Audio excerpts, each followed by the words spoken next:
ইতিহাসে অনেক বড় বড় ব্যক্তিত্বপূর্ণ ব্যক্তিরা এখানে আড্ডা দিয়েছেন। সেই জায়গায় আড্ডা দেওয়ার যে একটা অনুভূতি, সেটা আসলে অন্যরকম।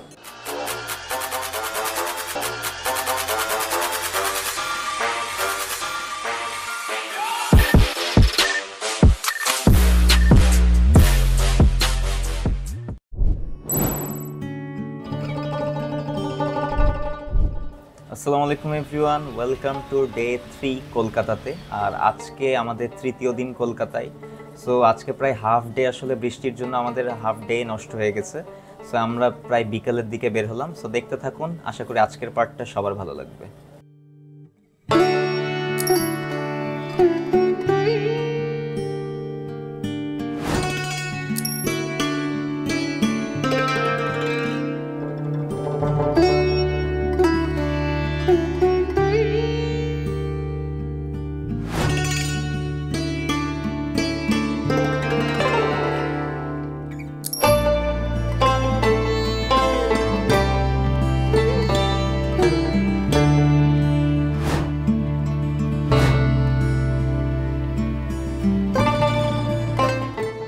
আজকের প্রায় অর্ধেক দিন আমরা বৃষ্টির কবলে পড়ে গেছি, যেই কারণে আমাদের সারাদিনই শেষ। এখন 4:24 বাজে।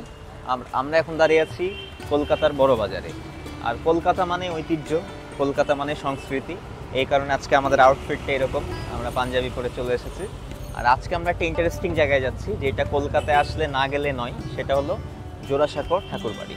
সো আমরা এখন জোড়াসাঁকোর ঠাকুরবাড়িতে ঢুকবো এবং দেখাবো আপনাকে এই রবি ঠাকুরের স্মৃতিময় বাসভবন, সেই বাসভবনটি। তো চলুন দেখা যাক।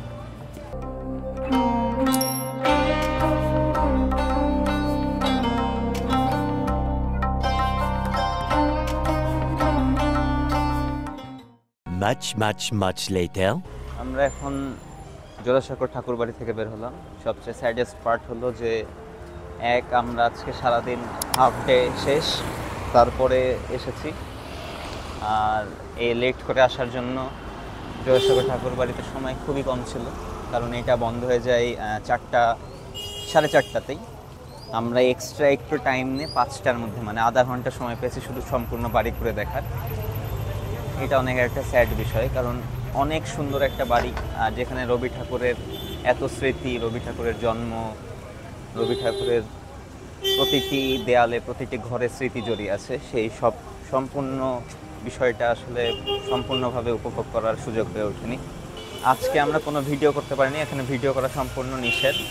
আর ছবি তুলতে হলেও আমাদেরকে সেখান থেকে কুপন নিতে হবে, যেই কারণে আমাদের হাতে সময় বেশি ছিল না, যেই কারণে আমরা ছবিও তোলার প্ল্যানটা ক্যান্সেল করে দিই। আমরা জাস্ট ঘুরে দেখি, কারণ আগে ঘুরে তো দেখতে হবে কি আছে, কেমন সুন্দর, এই জিনিসটাকে উপভোগ করার সুযোগই আমরা পাইনি। আর আপনারা যদি এখানে আসেন, অবশ্যই সকালের দিকে আসার চেষ্টা করবেন, কারণ 4:30-এ এটি বন্ধ হয়ে যায়। সো আমরা আসলে আজকের এই ঠাকুরবাড়ির ভ্রমণটা সম্পূর্ণ করতে পারলাম না, এই জন্য আমরা একটু স্যাড। দেখা যাক আজকের বাকি দিনটা কিভাবে কাটে।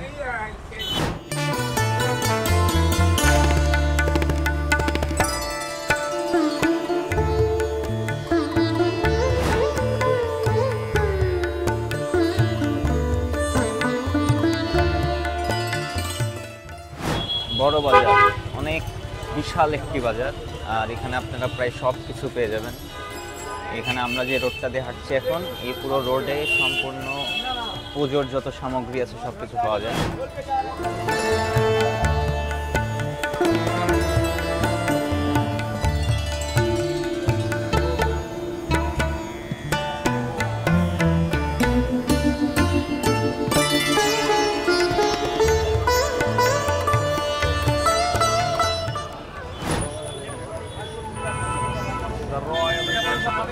আমরা এখন খাওয়া দাওয়া করতে রয়্যাল ইন্ডিয়ান হোটেলে যাচ্ছি।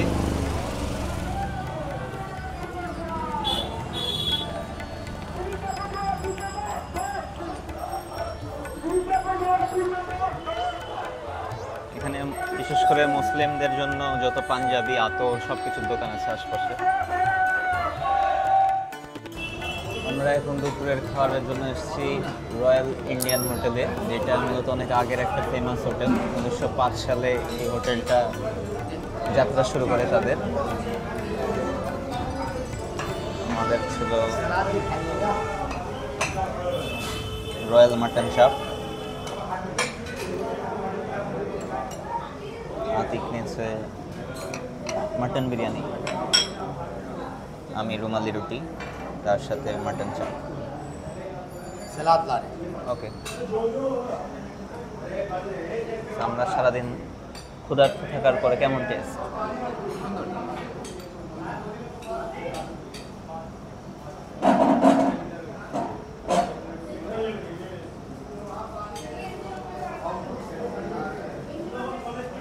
কি যেন ছিল আবিরের নাম? এক্সস্টেড আবিরের ফটোগ্রাফি চলছে। ফুডি, তার সাথে আমরা পেলাম সালাদ। আমরা এখন খাওয়া দাওয়া শেষে আবারও ফিরছি।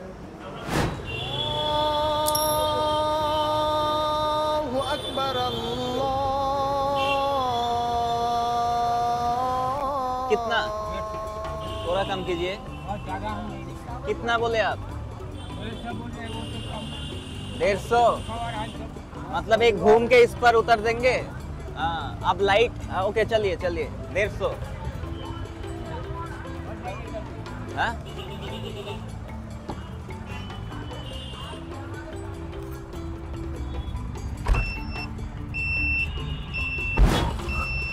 ও, এখানে একটা ফ্যান, তাই তো বলি এত বাতাস কি? হ্যাঁ না, এটা মানে মাথা ঠান্ডা করার। তো গাইজ, আমরা এখন রয়্যাল ইন্ডিয়ান হোটেল ছিল না, রয়্যাল ইন্ডিয়ান হোটেলে খাওয়া দাওয়া শেষ করলাম, যেখানে খাওয়া দাওয়া অনেক সুস্বাদু ছিল। মাটন বিরিয়ানি, মাটন, ফের ও কি রুমালি রুটি।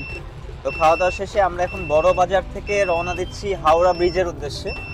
আজকের যেহেতু প্রায় হাফ ডে আমাদের বৃষ্টিতে আর কি নিয়ে নিয়েছে কলকাতার, তো আমরা আজকে সুন্দরভাবে ঘুরতে পারিনি। আর আসার পরে একটা বড় ব্যাড লাক ছিল যে আমরা জোড়াসাঁকোর ঠাকুরবাড়ি সম্পূর্ণভাবে ঘুরে দেখতে পারিনি, কারণ আমরা প্রায় লাস্ট মোমেন্টে চলে আসছিলাম। আমাদের হাতে সময় ছিল 30 মিনিট, সেখানে ভিডিও করা যাবে না, সেখানে ছবি তোলার জন্য আলাদা কুপন নিতে হবে, এরকম অনেক প্রবলেম ফেস করতে হয়, যে কারণে আমরা জায়গাটি আপনাদের সাথে শেয়ার করতে পারলাম না। আমরা তাড়াহুড়ার মধ্যে দেখলাম একটু। তো আমরা এখন খাওয়া দাওয়া করে এক্সস্টেড, আবির একটু রেস্ট নিচ্ছে, আতিক বসে আছে, যদি এখন সন্ধ্যা একটু কম দেখা যাচ্ছে। আর তারপরে আমরা অনেকক্ষণ বড় বাজারে দাঁড়িয়েছিলাম হাওড়ার উদ্দেশ্যে একটি ট্যাক্সি নেওয়ার জন্য। আমরা এখন হাওড়া ব্রিজটাই যাব এবং ব্রিজের ওই পার দিয়ে ঘুরে ওপাশে যাব, ওপাশ থেকে আবার এই পাশে চলে আসবো। তো যাওয়া যাক, দেখা যাক হাওড়া ব্রিজ কেমন, এবং আপনাদের সাথে শেয়ার করি হাওড়া ব্রিজের এক্সপিরিয়েন্সগুলো। দেখতে থাকুন। गंगा का नदी गंगा का नदी मतलब हुगली नदी। हाँ देख लीजिए हुआ ये स्कूल में सीधा।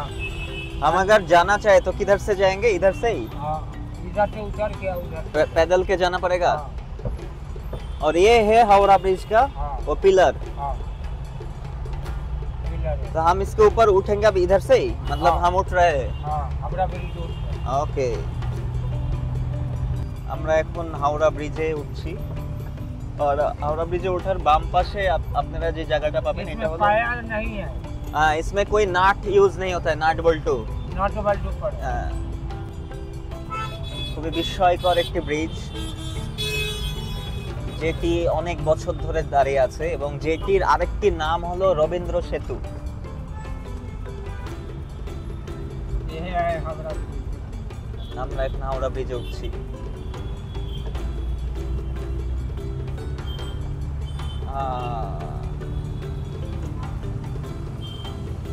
बहुत बढ़िया। ও, एकरे नीचे में फूल मार्केट।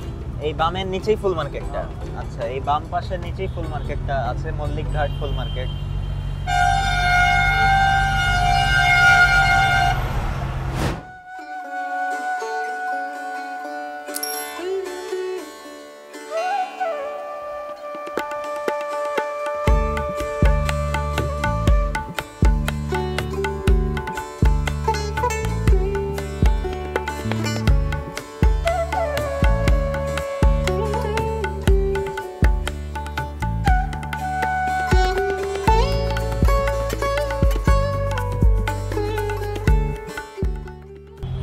এখন চলে আসছি কোথায়? হাওড়াতে। हावड़ा स्टेशन वो है हावड़ा स्टेशन। वो लिखा हुआ बढ़िया, बहुत बढ़िया। ये हावड़ा स्टेशन लिखा हुआ देखिए हावड़ा অনেক সুন্দর।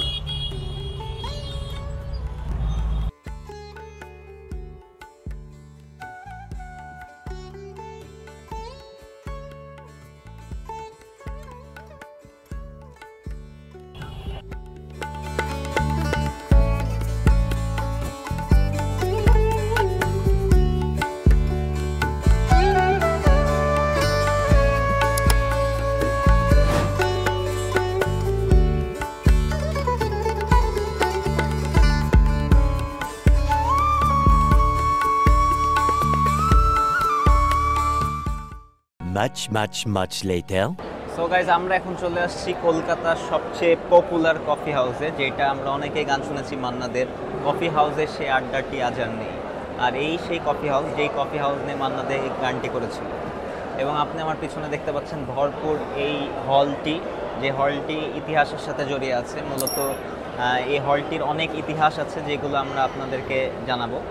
এবং এইখানে আমরা আজকে চলে আসলাম সন্ধ্যার সময়, কলকাতার একটি সুন্দর সন্ধ্যা কাটাতে, যেই সময় আমরা এই ঐতিহাসিক এবং ইতিহাসের সাথে জড়িয়ে থাকা কফি হাউসে সন্ধ্যার সময় একটি আড্ডা দিচ্ছি তিনজন মিলে।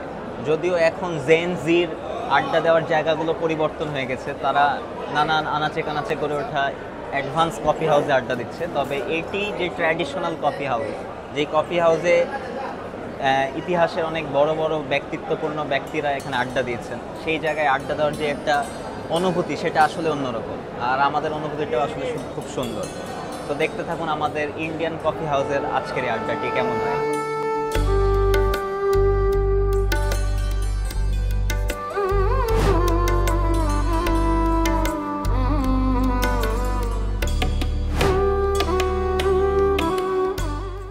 মহাত্মা গান্ধী, নেতাজি সুভাষচন্দ্র বসু, কবিগুরু রবীন্দ্রনাথ ঠাকুর, সত্যজিৎ রায় সহ এরকম অনেক বিখ্যাত ব্যক্তিরা একসময় আড্ডা দিতেন এই কফি হাউসে।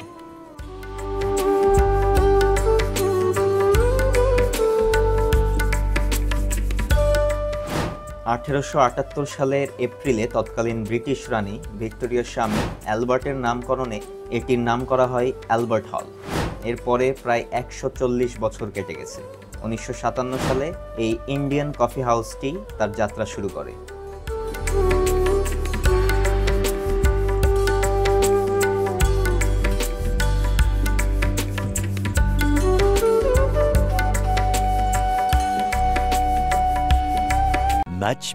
Much later. এই বৃষ্টি দিনে আমাদের সন্ধ্যাটা আসলে কেটে যায় এই কফি হাউসেই। কফি হাউস থেকে বের হওয়ার পরে আবারও বৃষ্টিতে আটকে যাই, আর তারপরে এভাবেই বৃষ্টিময় কলকাতায় তৃতীয় দিনটি শেষ হয়।